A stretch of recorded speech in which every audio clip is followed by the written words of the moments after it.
and we have Steve Mnuchin with us, Larry Kudlow. I'd like to just announce the spectacular news for American workers and American families and for our country as a whole. There's not been anything like this, a record-setting. It was just put out that the United States economy added almost 5 million jobs in the month of June, shattering all expectations. I was watching this morning, and the expectations were much lower than that. The stock market is doing extremely well, which J means to me बोलतात ते सांगतात jobs. की हा What it राजकारणाचा means प्रश्न करू jobs. नका. This is the largest monthly jobs gain in the history of our country.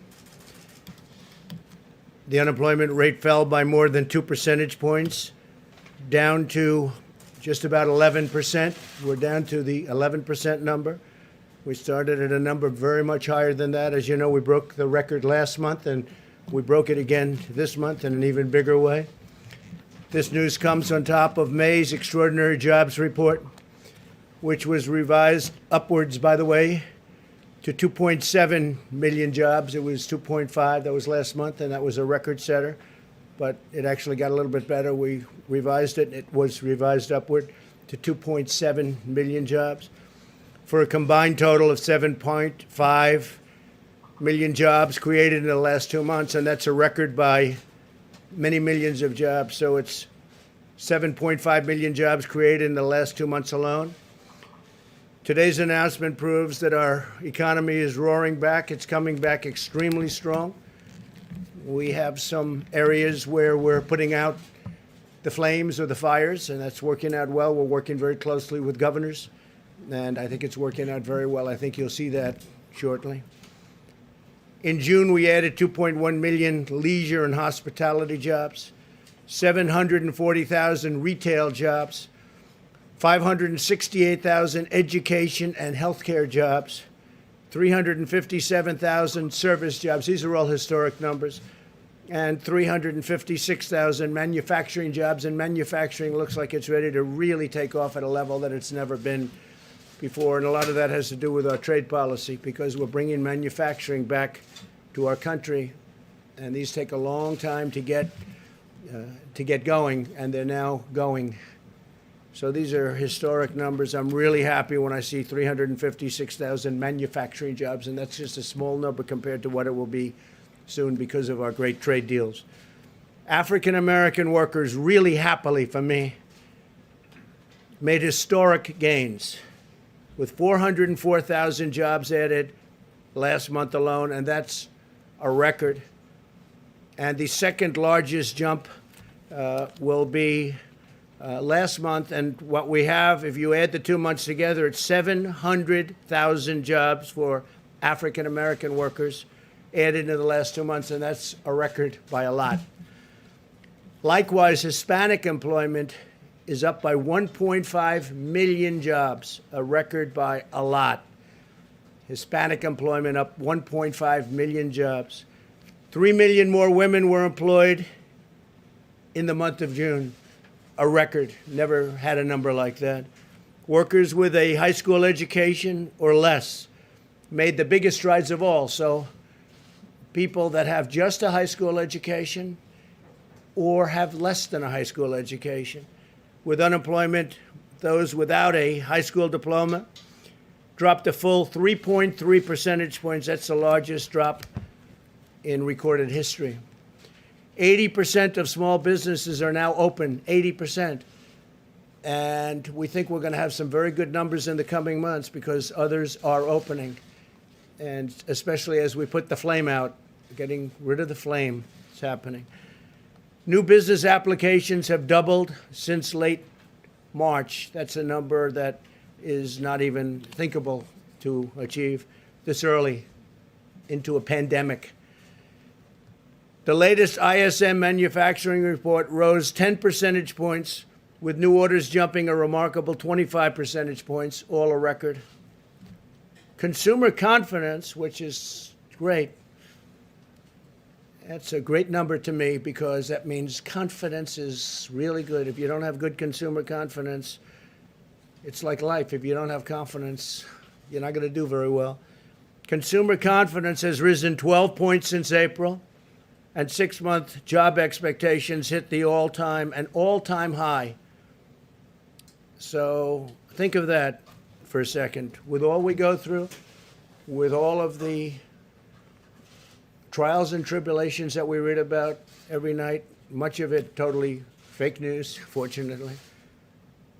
And if the consumer didn't get it, you wouldn't have good consumer confidence. We have consumer confidence has risen 12 points since April, an all-time high. Think of that. Retail sales surged an astonishing 18%. So retail sales went up an astonishing 18% in May. That's the largest increase in the history of our country. That's a tremendous number. 18%. The number of, and what it means to me is jobs, the number of unemployed Americans re-entering the labor force rose by 43%. And fewer workers are dropping out of the labor force than before. And the crisis is being handled. You know, if you look, we were talking this morning, something to think about. China was way early, and they're getting under control just now. And Europe was way early, and they're getting under control. We followed them with this terrible China virus, and we are likewise getting under control. Some areas that were very hard hit are now doing very well. Some were doing very well, and we thought they may be gone, and they flare up, and we're putting out the fires. But other places were long before us, and they're now, it's a life. It's got a life. And we're putting out that life, because that's a bad life that we're talking about. But all of this suggests that workers are confident about finding a new job. The stock market is soaring with the best gains in over 20 years. In the second quarter, the Dow Jones increased 18%. This is in a quarter, 18. These are not numbers that people have heard about. It's the best in 33 years. The S&P 500 increased by almost 20%, the best since 1998 for the quarter. And NASDAQ increased over 30%, the best since 1999. And we had a 50-month, if you look over a long period of time, a phenomenal number. But if you look since the election, we've gone up. The Dow went up close to 45%. The S&P 500 went up 47%. And NASDAQ Composite went up getting close to 100%. So these are numbers that are not numbers that other presidents would have, and they won't have it. The only thing they can kill it's a bad president or a president that wants to raise taxes. You want to raise taxes, this whole thing, your 401ks will drop down to nothing, and your stock market will drop down to nothing. This is not just luck, what's happening. This is a lot of talent. All of this incredible news is the result of historic actions my administration has taken working with our partners in Congress to rescue the U.S. economy from a horrible event that was formed, took place in China, and came here, and they could have stopped it. They could have stopped it. Nobody likes to write that, but they could have stopped it. They know it, and I know it. Through the Paycheck Protection Program, we've extended over $520 billion in loans to nearly 5 million small businesses, saving and supporting the jobs of tens of millions of American workers. This has been a tremendous success, levels that nobody's ever seen before. But we saved all of those jobs and all of those small businesses, and some will be large businesses soon, perhaps. We also rushed urgently needed relief to millions and millions of hardworking taxpayers. They got that directly, and we're working on a phase 4. We're working with Congress. That work has started. Steve Mnuchin can give you a little briefing. Talking about payroll tax cuts. We're talking about more money being infused. And it comes back to us. It comes back. It's all coming back. It's coming back faster, bigger, and better than we ever thought possible. These are the numbers. These are not numbers made up by me. These are numbers. We've implemented an aggressive strategy to vanquish and kill the virus and protect Americans at the highest risk while allowing those at lower risk to return safely to work. That's what's happening. Our health experts continue to address the temporary hotspots in certain cities and counties, and we're working very hard on that, where the relationship with the governors is very good. We made a call, Mike Pence made a call just yesterday and said, what do you need? Not one governor needed anything. They don't need anything. They have all the medical equipment they can have. Thank you, U.S. government. They have all of the ventilators they have. You know, we're giving many ventilators and selling in some cases and giving when needed, but we're the ventilator king. We're now producing thousands of ventilators a week, and we're helping other countries. And other countries are desperately in need of ventilators, because this is now at 189 countries. That changes all the time, that number.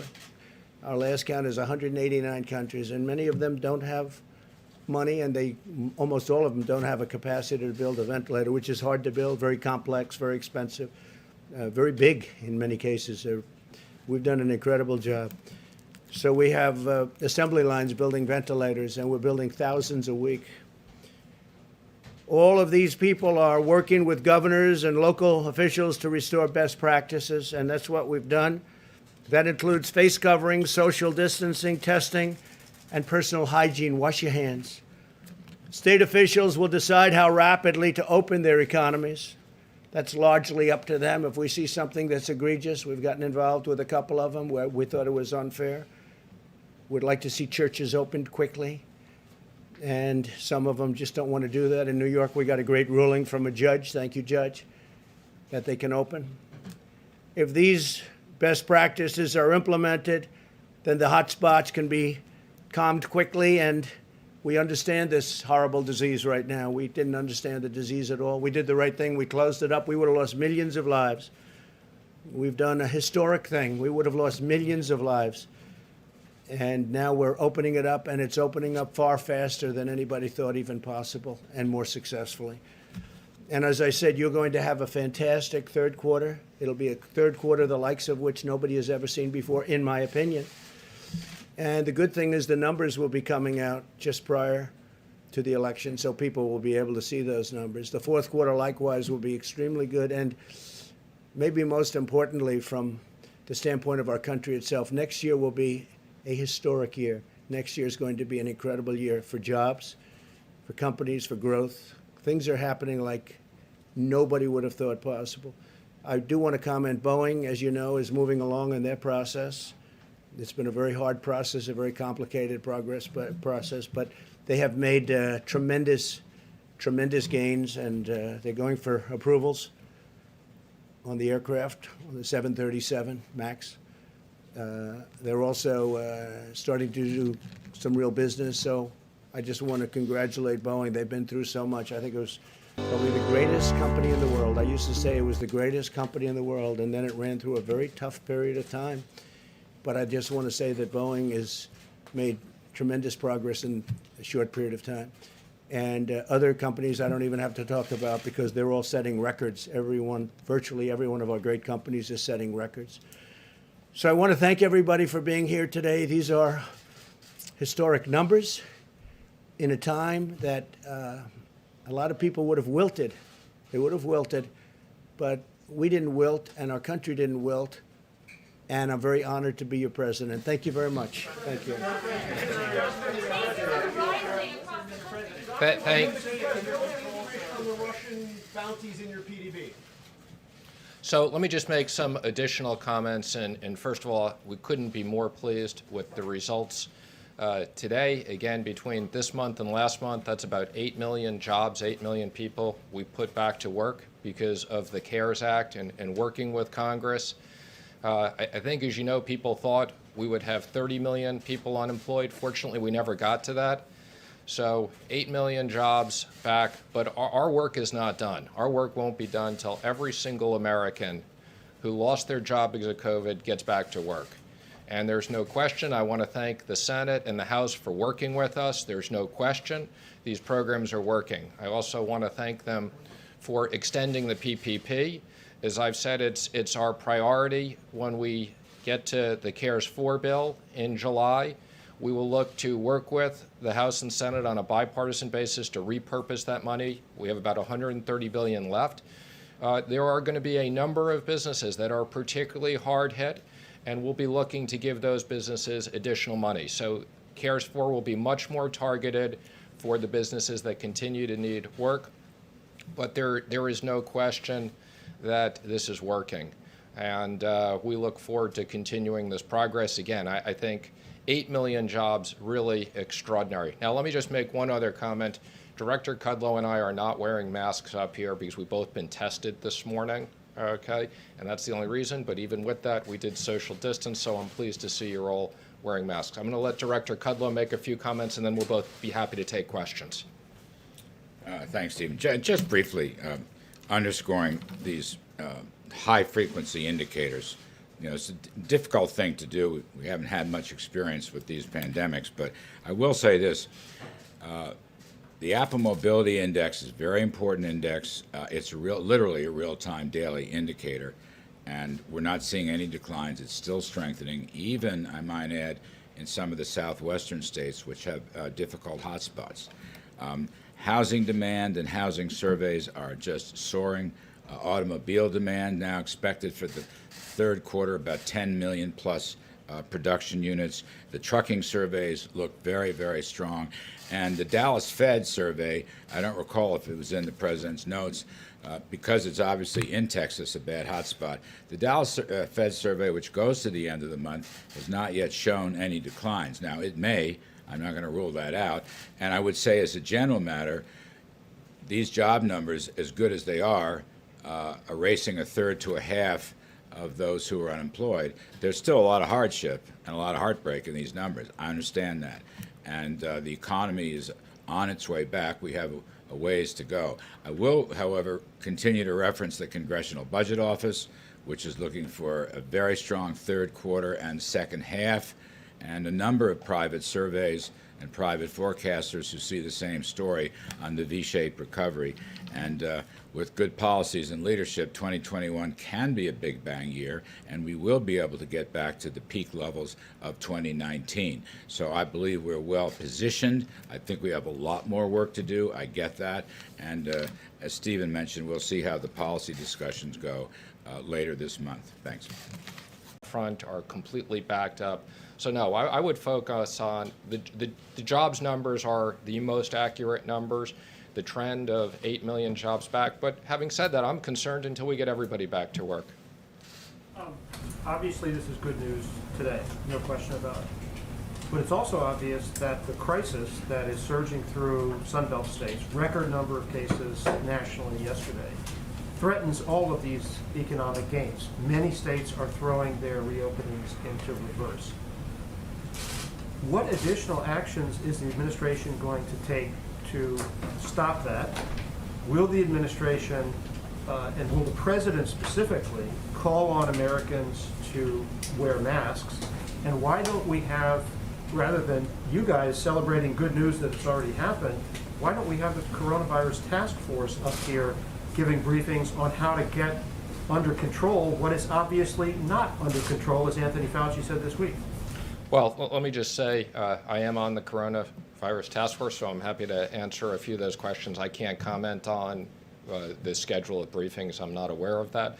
The president specifically put in his speech encouraging Americans to wear masks, social distance, and hygiene, because he's the president of the United States and people are not around him close, and the people who are around are tested. I don't think he needs to wear a mask, but the rest of us absolutely, and the president supports wearing masks. I was at the House this week testifying. I'm sure you saw my picture with Chair Powell on the Wall Street Journal. I never thought we'd have a picture like that. But yes, we are encouraging Americans to wear masks. Now, unlike last time, as I've said, and yes, I realize the numbers of cases, we're monitoring that carefully. We're monitoring the hospital capacity. Let me just say I've been briefed on where we are on vaccines and virals. I'm very encouraged we'll have things by the end of the year. So yes, we're going to be careful. And I wouldn't say reverse. I would say the states appropriately are pausing certain things like bars and gyms which obviously are the more contagious types of things, and I think the states are acting appropriately. Yes. Thank you, Mr. Secretary. John's question. There is, John. Look, Deborah Birx has been down in Arizona and Texas. So they have put a team in play, and CDC is doing more of that.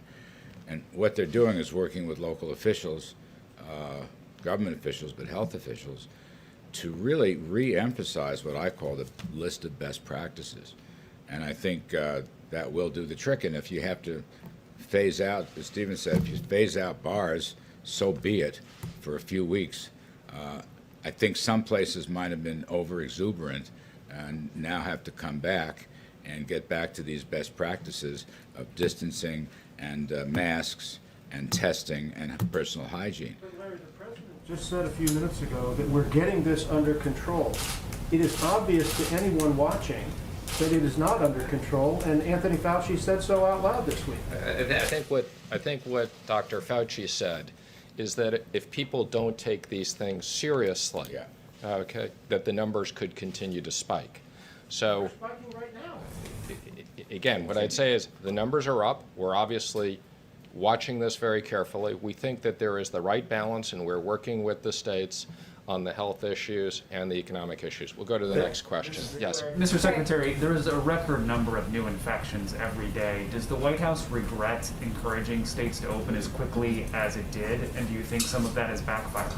No, absolutely not. I think we've had a very careful plan, again, working with the states. This is primarily the states' responsibility, but working with the states. And again, I think there's plenty of places we can get people back to work safely. I can tell you in the Treasury, we're going to take more people back. We are social distancing. We're checking people's temperature at times. There is a safe way to reopen the economy, and we're going to do that carefully. Yes. Secretary, a lot of Americans are worried about what's going to happen with schools in the fall for kids, and there's a real economic argument that without schools, a lot of the workforce can't actually truly return to work. What is the administration doing about this? How are you working on it? Are there strategies that you're trying to employ? We're working with schools and universities. Again, I think in most cases, schools will be able to open safely. Some schools will need to spend money. One of the things we'll look at in CARES 4 is if we need to give money to schools to properly equip their areas. I think that's something that will be high.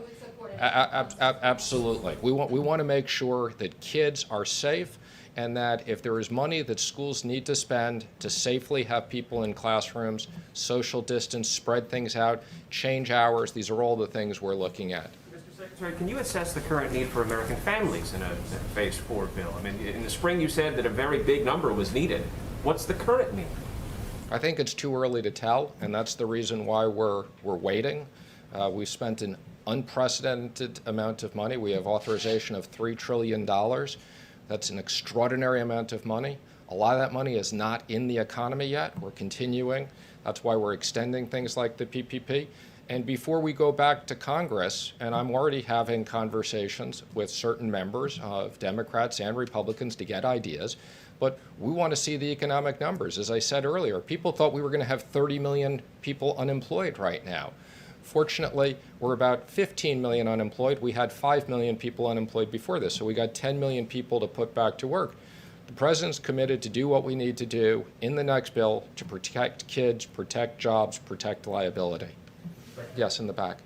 Mr. Secretary, if you take a look at the president's Twitter feed over the past few days, he tweeted a video of a supporter yelling "White Power." He's been tweeting a veto threat if military bases are named away from Confederate generals. He's been tweeting a lot about Confederate statues and not wanting them to come down.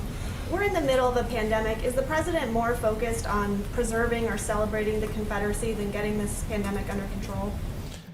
Let me just say, I think the president's focused on everything. I think this issue of statues and everything else is a complicated issue. There was an op-ed in the Wall Street Journal from the cardinal in New York about the Bible and everybody other than Mary and Jesus Christ. I think it's a very complicated issue. We need to have a balanced view of history. This is for the White Power video, because he has it. Again, I'm not. We're here to talk about economics. We'll take one more question in the back. Mr. Secretary. In the back, yes. Mr. Mr. Secretary, where is the Treasury Department on sending stimulus check to mixed status families? There's a lawsuit that was allowed to proceed. Are you guys going to be doing that anytime soon? Or you're going to leave it to the courts to decide whether the Treasury Department has to do it? I'm sorry, I didn't understand the question. What's the question on stimulus checks?